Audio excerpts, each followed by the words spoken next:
Hey everyone, welcome back. We are moving right along with this Buyer Bootcamp series, and since buying a home is one of the biggest financial decisions you'll likely ever make, understanding your financial options is really critical. So let's start with the basics, your credit score. Your credit score is a key factor in determining the interest rate that you'll get on your mortgage, and generally the higher the score, the lower the rate. So it's worth taking the time to improve your credit score before you start the process. A good rule of thumb, of course, and there's always exceptions, but generally a score over 640 is the bare minimum, while over 720 is going to get you the best interest rates. The next piece of the puzzle is your down payment, and while 20% is a common benchmark, many loan programs allow for lower down payment options, such as, there's first-time home buyer loans, there's FHA loans, and these can require as little as 3% down.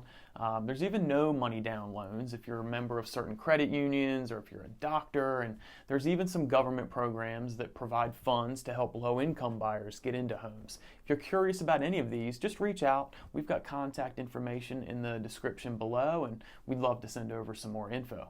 Now, we touched on pre-approvals in the last video, but it's worth going into again. This is such a crucial step in the process, and there's a big difference between being pre-qualified and being pre-approved.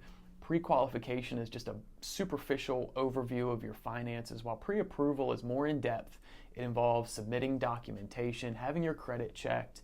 A pre-approval, especially one that's been underwritten, carries a lot more weight when you're making an offer on a home. It can make the difference between your offer being accepted or not in some cases. And it also provides just more assurance to everyone involved, yourself included, that your loan won't be denied at the last minute. I've seen this happen a couple of times, and it's not fun. We also have a lot of conversation with our clients about choosing the right lender, and we can break this up into essentially two different buckets. You've got your local lenders, and then you've got your online lenders, and that'll include some of the big boxes as well. And each has its pros and cons. The local lenders provide a more personalized service. They have a better understanding of the local market. The national banks and the online lenders are sometimes able to offer more competitive rates, but they do lack that personal touch. And not to mention, they have a tendency to hide a little if things can get awry at some point over the course of the transaction, and that's not always ideal. And so the local lenders, they have a built-in incentive to keep their realtor partners happy because we can send them future business, right? And so it's all about finding that right balance and what works best for you. Don't be afraid to shop around, compare rates and services, and it can save you a significant amount of money in the long run.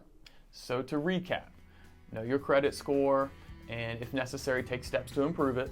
Understand your down payment options. Get pre-approved rather than just pre-qualified, and then carefully choose your lender. These steps are going to put you in a really strong position to get that home you've been dreaming of. Thanks for joining me today. I hope you found this useful, and in our next video, we're going to discuss what happens once your offer is accepted, you've got your house under contract. How do you perform an effective due diligence process? Stay tuned, and if you want to contact us, just click the link in the description below. Sign up for a discovery session. Happy house hunting. We'll see you next time.